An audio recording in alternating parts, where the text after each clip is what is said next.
Some stories are so big, they feel like they belong to the history books. You see the black and white photos, the grainy news clips, and you think, wow, that was a long time ago. But some stories never end. They just change their address. The story of Nelson Mandela is one of those. It's a story about a man who looked at an unjust system, a system called apartheid, and said, no, not on my watch. He didn't just say it once. He said it for 27 years from a tiny prison cell. That is a long time to hold on to an idea. Mandela's fight wasn't just his own.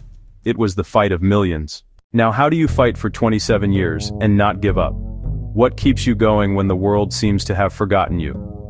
There's a word for it. In the Palestinian struggle, they call it sumud. It's an Arabic word without a simple, one-word translation in English.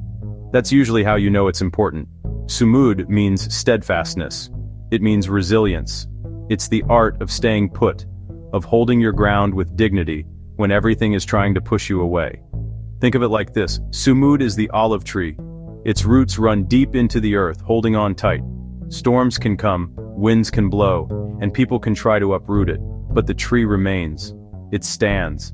It's not loud anger.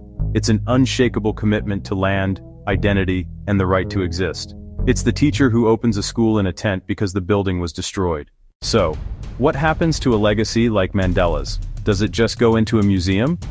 No. It gets passed down. Like your grandfather's watch or your grandmother's recipe. It becomes a part of the family.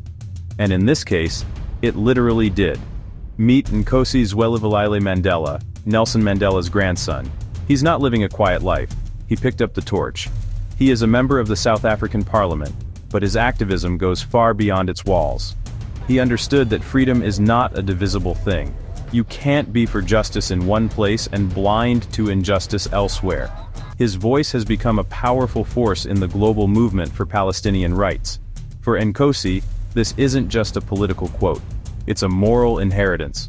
The fight for justice is a marathon, passed from generation to generation.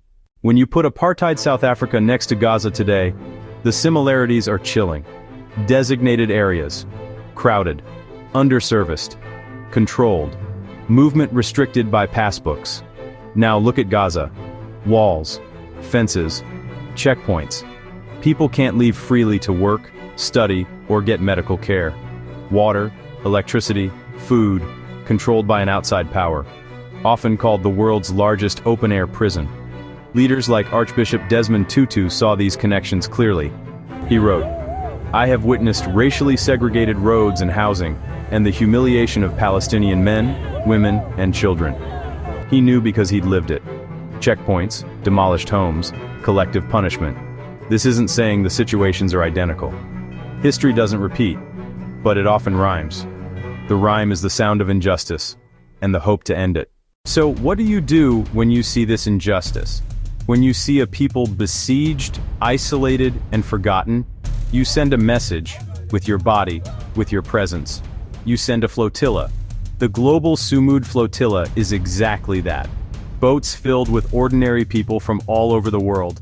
Activists, doctors, journalists, Nkosi Mandela. They are not carrying weapons, they carry aid, and a message. You are not alone. A modern act of global solidarity. A physical challenge to an unjust blockade. The boats are small, but the idea is massive. The descendant of a man imprisoned for fighting an unjust system sails to confront another.